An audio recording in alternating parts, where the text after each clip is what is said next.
रांगोळी चित्रकला स्पर्धेचे बक्षीस वितरण समारंभ संपन्न।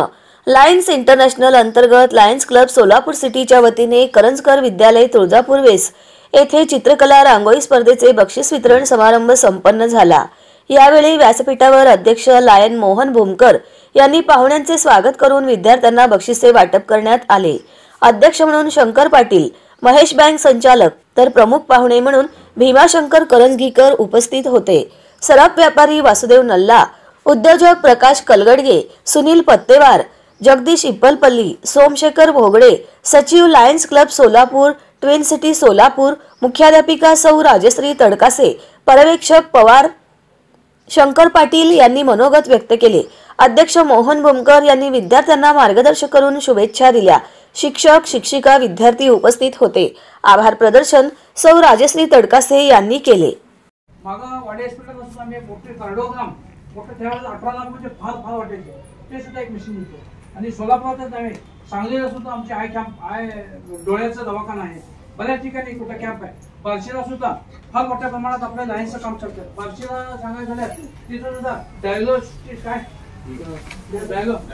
डायलिसिस सुद्धा बार्शी सारख्या ग्रामीण भागात सुद्धा लायन्सचं काम आहे। तर या पद्धतीने जेवढा शक्य तेवढा करायचा प्रयत्न करतो। आजच्या या कार्यक्रमाला मला अगदी एका मिनिटाला होकार दिले। मी पुनश्च एकदा मनस्वी सर्वांचे आभार मानतो। त्या जो मोनालिसा कालच एक नाटक आलता, तर त्या नाटकात मोनालिसा खरंच कळत 1908 म्हणजे 500 वर्षापूर्वी त्यांनी जे फोटो काढला ते फोटो आज सुद्धा बघावं असं वाटतं। कारण त्या फोटोत एवढं दडलंय फोटोमध्ये, तर ते इकडनं बैठं बाई वाटते, इकडनं बैठ पुरुष वाटतंय, कळत नाही। आणि त्या फोटोची किंमत करोडो रुपये आहे। इटालियन तो काढणारा, पण क्लासमध्ये तो प्रदर्शन ठेवलेला आहे। 1912-14 दरम्यान ते फोटो हवाला गेलं, म्हणजे फोटोची एवढी किंमत आहे। पण फोटो खरंच ते कमालीच आहे। तुम्ही सुद्धा जे चित्रकला रांगोळी काढता त्यात तुमचा जीव ओतलेला असतं। त्यामध्ये ते काय परिस्थिती आहे तुम्ही काढताना तुमचा जीव ओतलेला असतं, त्यामुळे त्याला ते महत्व येते। आणि कला आहे शेवटी, चित्रकला असेल, रांगोळी असेल, किंवा आणि काय क्रीडा असेल किंवा संगीत असेल, हे सर्व क्रीडा आहे। आणि नुसता अभ्यास न करता ह्याकडे सुद्धा लक्ष देणं गरजेचं आहे। योगासन असेल, व्यायाम असेल, सकाळी उठल्यानंतर आपल्याला हे आपल्या सवयीप्रमाणे शाळेच्या सुट्टीप्रमाणे हे करणं गरजेचं आहे।